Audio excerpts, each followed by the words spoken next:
In this episode, I'm going to have Tim Conley on from Foolish Adventure, and he's just an awesome guy. He's not just a lot of fun to talk to, he's actually extremely knowledgeable and just overall an amazing person to have on the podcast. So you guys are in for a real treat today. I'll talk a little bit more about him before we get started with the podcast, but before we get started with the podcast, two quick things. The first one is I actually had to cut some stuff out of this interview for time reasons, but you can still get that if you want. All you have to do is go to the How to Do Your 20s website. That's howtodoyour20s.com. Put your email in the top, and I'll send you a link to the extra 12 minutes that we talked. And we went over all kinds of interesting things. We talked about his morning routine, systems, and why you should wear a uniform. We also talk a little bit about my business, and he gives me some advice on some things that I've really been struggling with. So if you want that, make sure you go howtodoyour20s.com, put your email in the box, and I'll send you the link with that information. And the second thing is, at the end of this episode, I'm going to share with you guys a Chinese proverb. It's a short little quote, short little proverb, but hopefully it'll make you think a little bit, and hopefully, once again, it'll make you take some action this week. Do something this week that'll change your life. So stay till the end for that little proverb. But now let's get into the actual episode. Welcome to another episode of the How to Do Your 20s podcast. And in this episode, I'm going to be interviewing Tim Conley from Foolish Adventure and all kinds of really interesting things. He is a business coach, development. I know he doesn't like the term guru, but you really are in some ways a guru. But let's go ahead and start off with your story a little bit and how you got down this path. Well, Travis, thanks for having me on. So let's start post-high school. I know you got into the military, and what made you decide to get into the military? To see the world. I was going to go travel the world. I was this poor kid, and I didn't know that you could travel the world by saving up a little bit of cash and grabbing a backpack and walking around it. And so because the only people I ever knew who traveled the world had lots of money. Their parents had lots of money, so that's how they got to go to Europe and other places in the world. So I just assumed travel was too expensive. I was really bored with school, so I decided I didn't want to go to university, and the only option for me was the military. That's what I thought anyways. And so that's where I went. I joined the Air Force, and I got sent to Texas for about the first 6 months of my career in the military, and then the rest of the time was in Arizona, just outside of Phoenix, Arizona. What ended up happening that you got discharged from the military? I fell off a mountain. And that is an interesting story. So when you say you fell off a mountain, how far up were you when you fell, and what happened? Let's see. I was out rock climbing, and there was a particular mountain range in Arizona that I climbed a lot. And I knew there were certain areas that had bad rock, but other areas were just fine. And so there was a spot I scouted out, but I didn't scout it out well enough. Scouted it out, and I'm like, man, this would be a great place to put up a new route. And for people who are rock climbers, I haven't been one since I fell, but for those people who are rock climbers, you're putting up a new route, meaning no one else has climbed this thing that you know of. And so I went out there, had all my gear. There's these things called cams. We just called them Pro for protection. These cams, you stick them into the crack and they lock in. Well, we climbed up the mountain to this area. So we're probably 500, 600 feet up from the base of the mountain. And then from there, we started climbing. We got onto a cliff and started climbing up from there. And I went up about 35 feet, 35, maybe almost 40 feet. And I grabbed a ledge, and the rock came off in my hand. And I had this big, huge rock, probably 15-pound rock in my hand. And I yelled down below, rock, to let my belayer know that I was about to throw a rock down his way. And so I threw it over my shoulder, and then I realized how bad the rock was, and I shifted my weight to start climbing back down. And then that's when the rock underneath my shoes broke. It was, it's just a little thin sliver of rock anyways, but it snapped off, and then I started falling, which is no big deal normally. You just let the cams catch inside the crack, and you stop falling. But the very first cam, I could see in like slow motion the cam explode out of the crack. The rock just exploded into tiny bits, and I just started falling, and I was like, oh crap. And then the next one popped, and then the next one popped, and I knew I was in a lot of trouble. What went through your head when that happened? What went through my head was, first, I don't want to die. Second was, I don't want to be paralyzed. And that's all I was thinking about, was how am I going to try to prevent myself from dying, or worse, in my mind, worse was becoming paralyzed. And I spun around in the air and put my arms and legs between me and the ground. And I hit part of the cliff face and bounced outward. And every time I could see blue, I would spin myself over so that I could see brown, because that's all I could see. I was moving so fast. I could see blue or brown. And I would bounce off the cliff and just keep falling. And so I ended up falling about 70 feet or so before the rope finally caught. And I was done falling. That's pretty intense. It was at the time, yes. So fast forward a little bit. After the military, I know you got involved, and I believe this was one of your first real big business adventures, was getting involved with a comic book magazine. Is that correct? That was the first thing I tried to do. I started putting it together, and then I freaked out and walked away from it before it could ever really get going, because I just didn't know how to come up with the money. At the time, the comic books were super hot. A lot of people were coming into the comic book industry. I'd always been a comic book nerd, and I thought, wouldn't it be cool if we had a magazine about all the cool stuff related to comic books and talk about that kind of thing. And so I started putting it together, and I got lots of people involved. People were really excited about it. I got connected with the small, I was still in Arizona at the time, and I got connected with the small group of comic book professionals that are here. And they were excited about the idea and were giving me their time for free. There was just no way I was going to come up with money to even get this thing going. So then I got connected to even more people and found a way to raise $150,000. Problem was, I needed $300,000, and I had no idea how to come up with the other $150,000.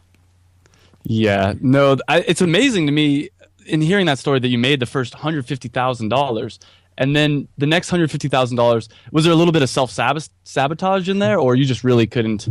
I didn't know what to do. I literally had no idea what to do next, and then that's when self-doubt kicked in. That's when I really started to panic, because I got all these people to believe in this idea, and how was I going to tell them that I didn't know how to go any further? And then what would happen? And so I started panicking, and so then I went on this downward spiral, and then obviously the thing couldn't get going because I was falling.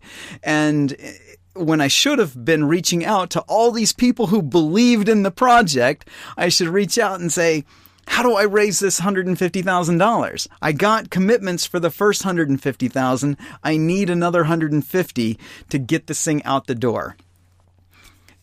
And that's a great point. Yeah, that's something that's really interesting. I found in my own life a lot of times those downward spirals. You're right. It's like you should reach out to the people, but you almost don't want to. You don't want to admit, hey, I don't know what I'm doing. Right.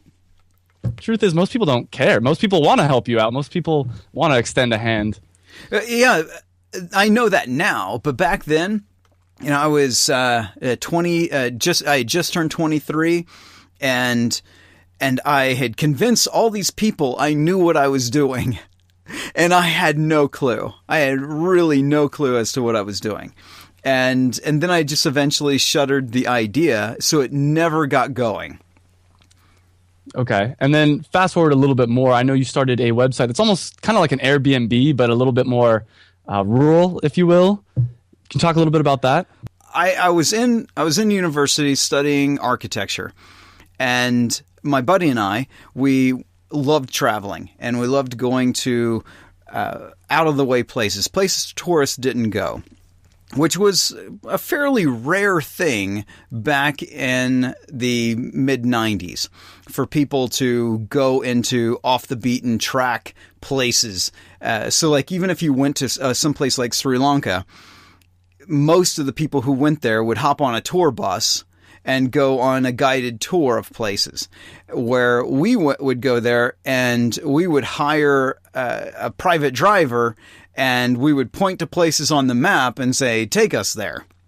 And we would go see things, and we would try to get connected with with locals and stay in mud/dung huts and also high-end hotels, but we always stayed away from the international hotels, the ones that people would recognize, like Hilton, or if you've traveled overseas a lot, Oberoi.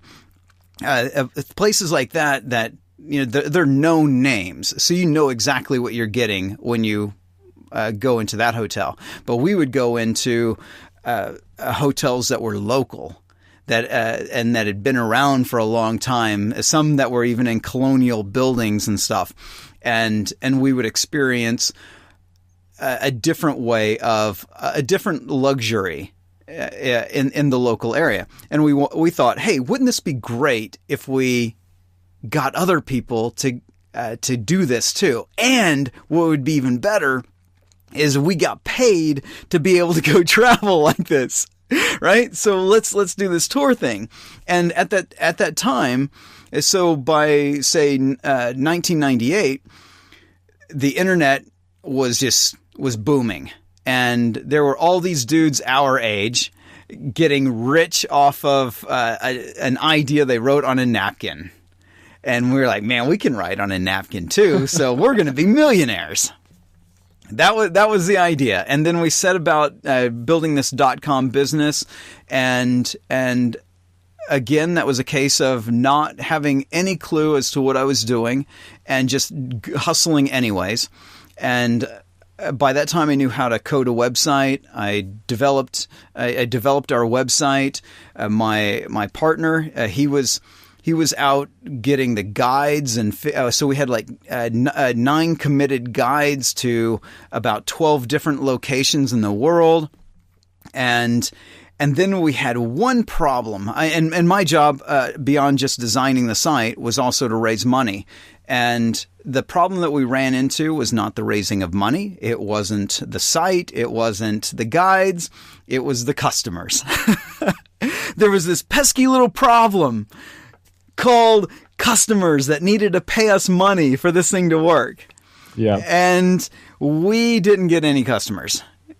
We were so focused on everything else that we were naive and I think maybe just more greedy than just naive, thinking all we need is eyeballs and we'll get things figured out afterwards. We'll get people to raise up money, and then in 1999 the stock market started to fall and money started drying up. And that was the beginning of the end of that company.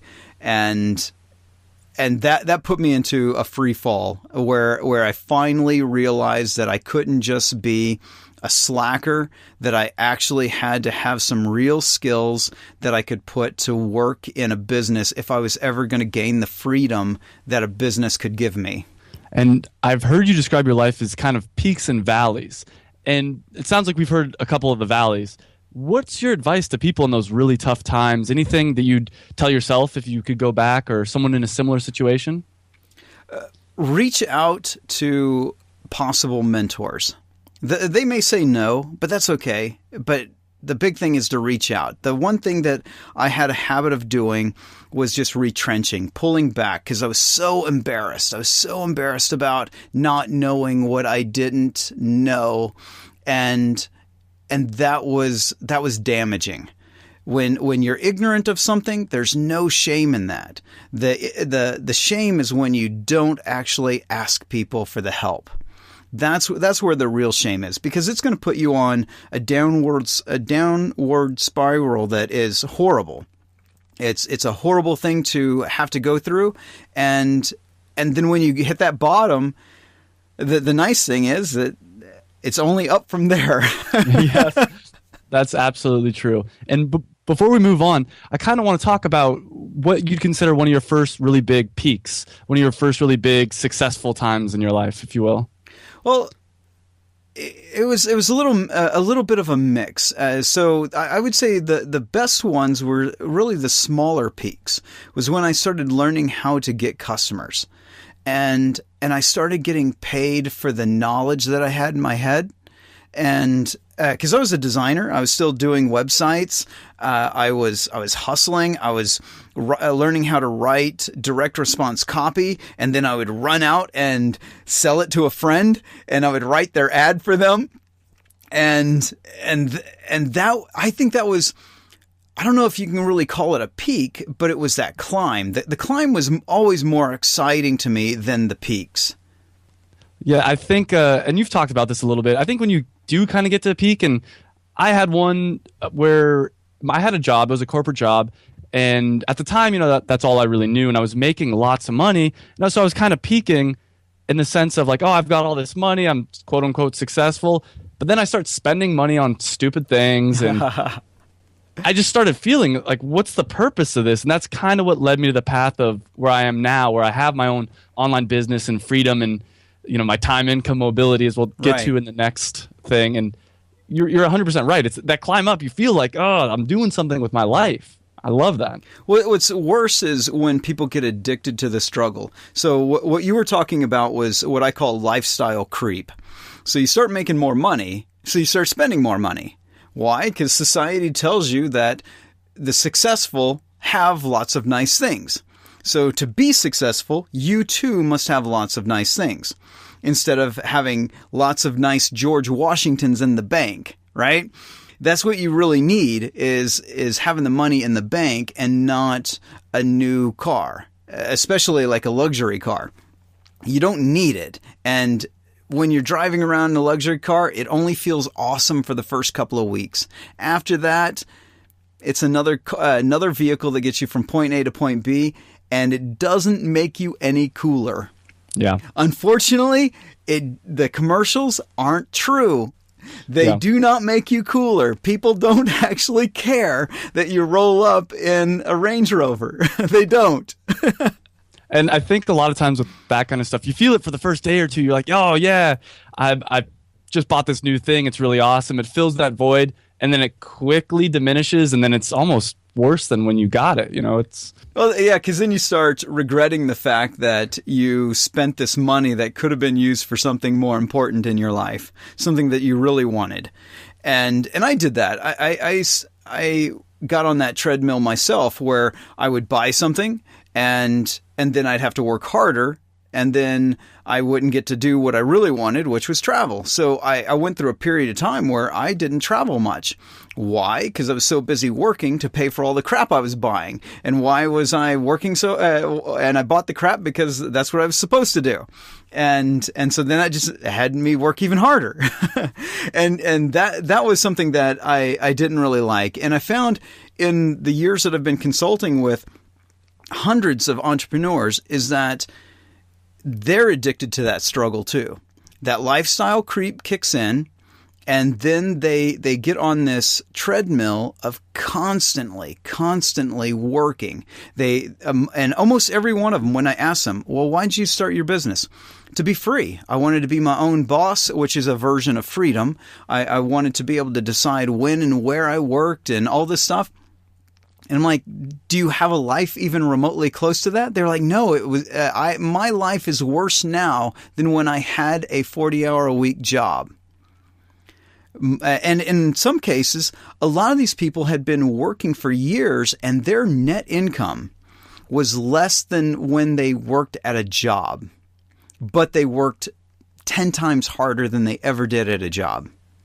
That is a horrible life. That's a horrible version of success that a lot of people never hear about.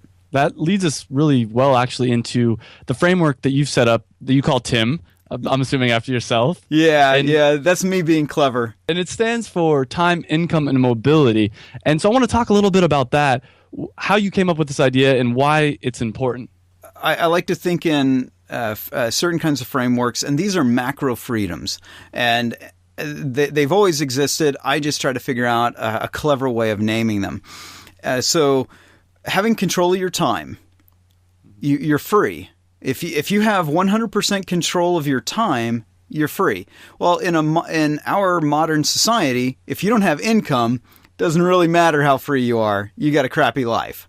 If you have no money and lots of time, not exactly a good life. Because there's a lot of homeless people who have exactly that. No income, lots of time. And unfortunately, when you have no income, it also limits your mobility. So you don't have the freedom to be where you want to be. So these three macro freedoms are of time, income, and mobility.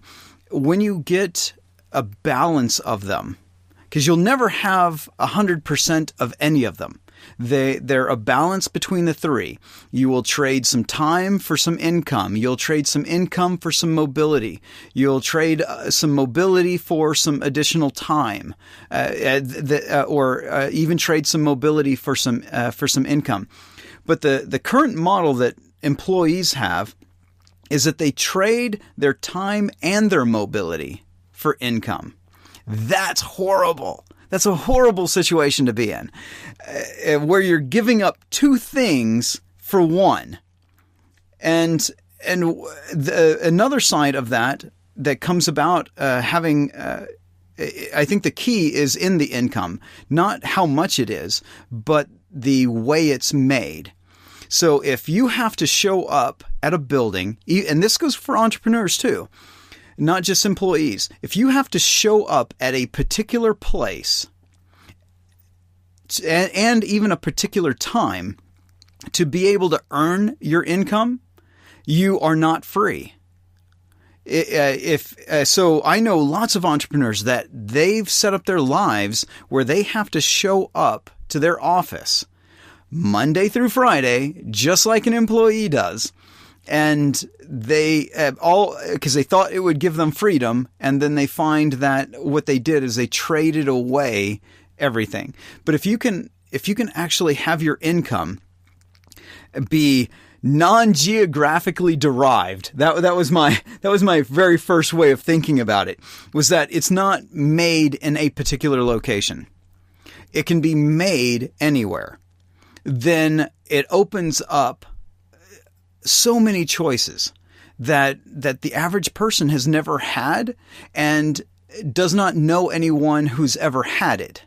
Thankfully, the internet has allowed all of us who have learned how to get our income from anywhere in the world, while being anywhere in the world, it's allowed us to connect with each other. And so things like your podcast here, it's allowing the people who are coming up to go, hey, there's another way of doing things. And I'm 100% in charge of that. Have you found a certain sweet spot for you as far as time, income, and mobility stand? For instance, is there a certain dollar amount that you'll hit and you're kind of more satisfied, or how do you balance those? I found over time that I'm fairly lazy. So if I make $100,000, then afterwards, if I make any more, it's okay. I literally give no thought. But if I'm under that, I'm freaking out. Like, I've got to work, I've got to make money, but as soon as I hit it, and so like some years I hit it very early in the year. And then I just goof off for most of the rest of the year. And then other times I'm more relaxed about it and make 100,000 over the course of a year. And then if I've got a couple of months left in the year, I just don't do much. And I found that makes me happy. But now I'm at a point where I've decided that I don't want to be semi-retired anymore, and I'm working on getting back to the way I used to be, because it is kind of nice to make $500,000 in a year, right? there's nothing wrong with it, and I would like to have that again. And so that's what I'm working on this year. So this year, for 2015, my goal is to get my income back up to a good steady $500,000 a year. And why? Well, because I've got a few other goals that after taxes, you got to have a pretty sizable income to be able to achieve those goals. And that's my goal for this year. If it works out the way I want it to, then in 2016 I'll raise that amount. I'll go even higher. But if I find I'm not any happier, and the things that I've set as goals for myself have not made me any happier, then I'll probably go back to the way things were and just chill out again, because I've found that the actual money itself does not make me happy.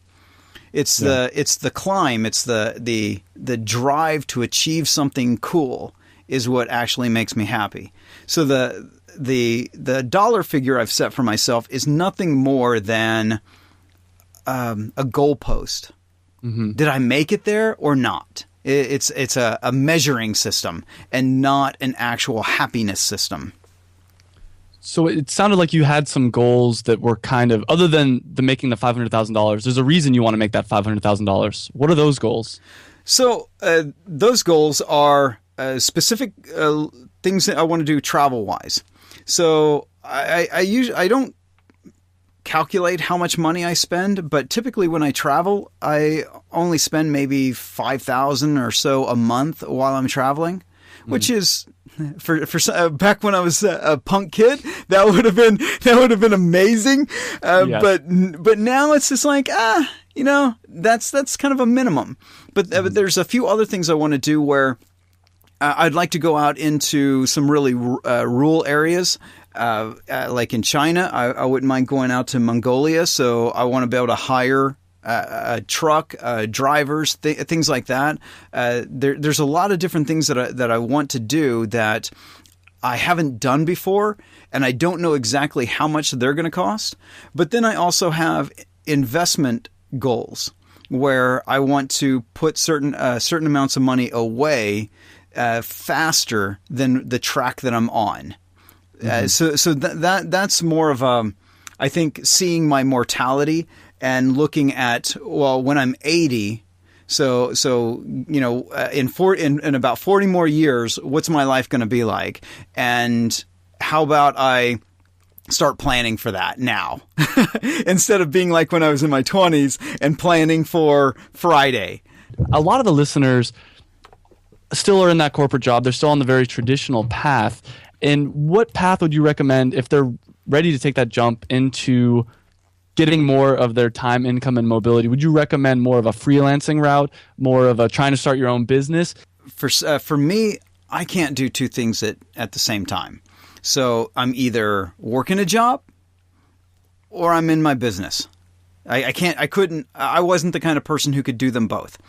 I had a business partner. He spent several years getting up very early in the morning, working for an hour or two, then commuting to his job, which was like almost an hour away, working 50 to 60 hours in a week, then putting his kids to bed at night, then working for a couple more hours. And then even on his lunches, he would work for an hour at lunch. Then on the weekends, he would spend all Saturday working, and then Sunday, he would spend it with his family. That was his life for several years. I could never do that. I could never be able to do that. But for some people, the need for security is significantly higher than for them. So they're willing to do the work over a long period of time, and they're dedicated enough to do that. But for me, I couldn't. It's like, I want to do something, I do it now. Yeah. And I drop everything else that I was doing. So would you save up a decent chunk of money before you would do this? Yeah. Okay. So to get to advice that people can use. One, have some skills. If you don't have any skills, get some skills. And it's great when you have a job because you can get those skills on someone else's dime. If you've got a crappy job, and I was about to say barista, but if you like being a barista, that's all right. All right. But you're probably not listening to this. If you're a barista and you're listening to this, you think it's a crappy job. So if that's what you've got, you're not going to get any really high paying skills at that job. Maybe if you could get promoted to manager or something like that, then you could gain some real skills, but most likely that's not going to happen. So if you've got a job like that, then mentally check out. Just go to work, do a good job at work, save as much of that money as you possibly can, and then in your free time, learn a skill that will pay you at least $50 an hour. This is advice I've been giving for years now. I almost want to say $100 an hour, but at least 50. Because after taxes and after the fact that you're not going to have a full 40-hour work week that's billable, 50 is kind of the minimum you have to get some freedom in the Western world because it's just so expensive. So you need at least a skill that someone would be happy to pay you $50 for every hour that you put in for them. And what kind of skills would that be? So it could be anything. Just some stuff off the top of my head would be that's not location dependent, but I would say learning how to do search engine optimization, learning web design. Maybe that's a little iffy because when I got started web design, you could make a lot of money at that. Now it's just so flooded. It's kind of tricky. You still can, but it's kind of tricky getting started. SEO is getting lower. It used to be someone new could come in at $100 an hour. Now it's really starting to drop. But I think you can still hit $50 an hour with SEO. Then learning how to code. That's a skill set that whether it's front end development or back end development, that even as a beginner, as a freelancer, if you've got some skills in it, $50 an hour is achievable. Then copywriting. Copywriting is where I really got started. I was learning how to sell and learning how to sell in words. Copywriting is something that you can easily make $50 an hour right out the gate. If you're any good, if you develop any level of skill, because if you put in some effort on copywriting, you're going to be 100 times better than the average entrepreneur. So the average business owner, business manager, you're going to be 100 times better than them because they've never even heard of it. So that's a solid skill to have. And I'm throwing out like internet related and marketing related because that's my whole background. But there's so many other areas for people who are good with their hands, don't care whether or not they're location independent. Carpentry, hard to believe, but trades pay like crazy. As a handyman, you could work part-time as a handyman while you learned how to code the rest of the time and make $50, $60 an hour. Yeah, and one thing that I find really interesting is you don't need to necessarily be a pro at something to start freelancing. So, for instance, I recommend to a lot of my friends that want to learn how to program to go onto Elance, put one of the lowest bids for a job, and they'll usually give you 2 weeks to get it done. All you need to do is figure out how to do that job in 2 weeks. And for me personally, that's one of the best ways to learn is to actually have a project that you have a deadline for. Mark Cuban, in his story of getting started, that's exactly what he did. He did not know how to code, but told someone he did. And he took the job and he learned how to code to get that to complete that job. That's awesome. Yeah, because I have taught myself how to code and do a couple other things like that. And I find that if your goal is to learn it, that's meaningless. You'll spend hours just learning random things that you don't really need to know. But when you have a project, you need to learn very specific things, and there's a deadline. So you got to get it done. Right, exactly. And you can pay for other people to do the work. This was something that I learned when I started a swimming pool company. I moved back to Arizona several years after having left it from the military. I came back to get the sunshine and everything. And this dude who looked about my age, he rolls up in these cut-off jeans, a ripped T-shirt, stained ripped T-shirt. He's beet red. He's got a ball cap on, and he tries pitching me on this on taking care of the swimming pool for the house that I just rented.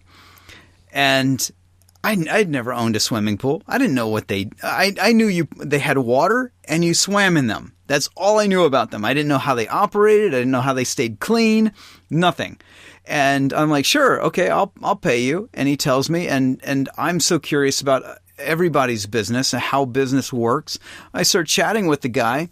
Turns out he's netting $100,000 a year, cleaning pools, fixing pools. And I'm like, and you're in cutoff shorts. I have to put on at least a sport coat to make my money. And I have to answer to boards of tech companies to get my marketing campaigns that they've hired me to do out the door. And all you have to do is clean a frickin' pool and make six figures. And I was like, that is going to be my next investment. And 2 weeks later, I had a swimming pool company.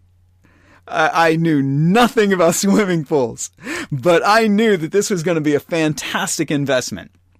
It took me from that moment of having that conversation with that dude, it took me 2 weeks to get the thing up and running, and then 2 more weeks before it was solidly a company. From idea to solidly a company, it was 4 weeks, and within 2 years, I was making $500,000 a year.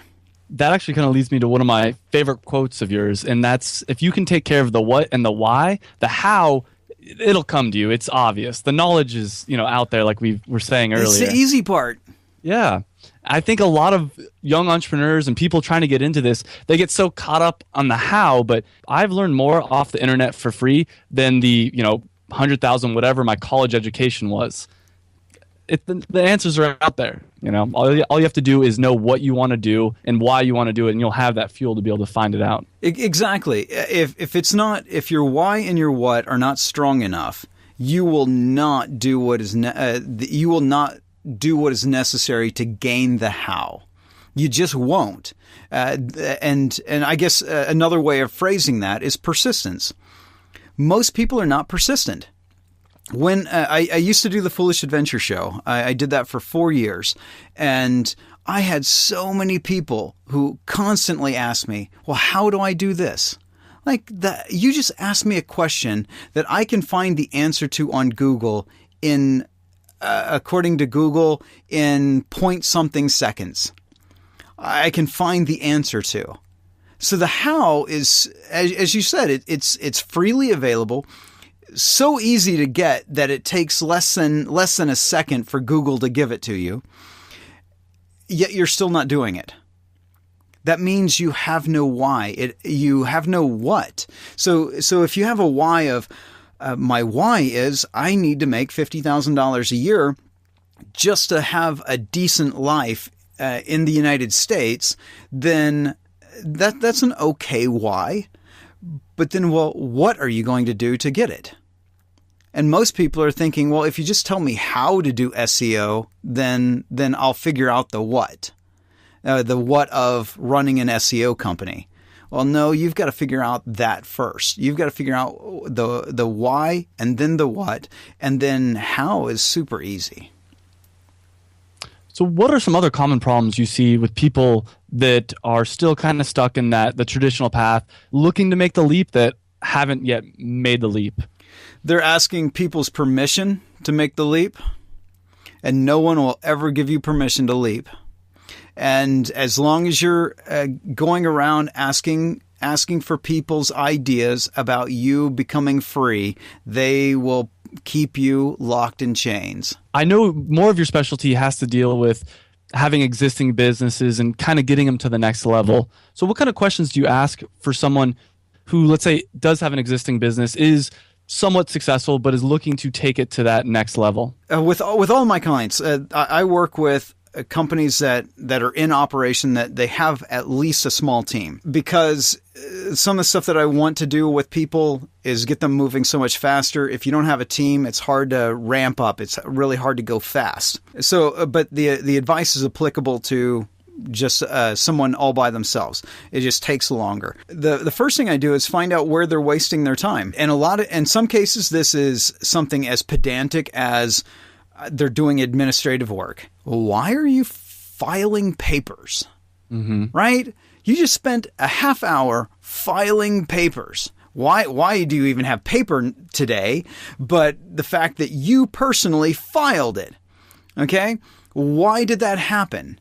And even up to things like, are you wasting your time on a business initiative that isn't designed to meet your current goals and your future goals? Because the thing we want in business, just like in finance, is we want compounding results.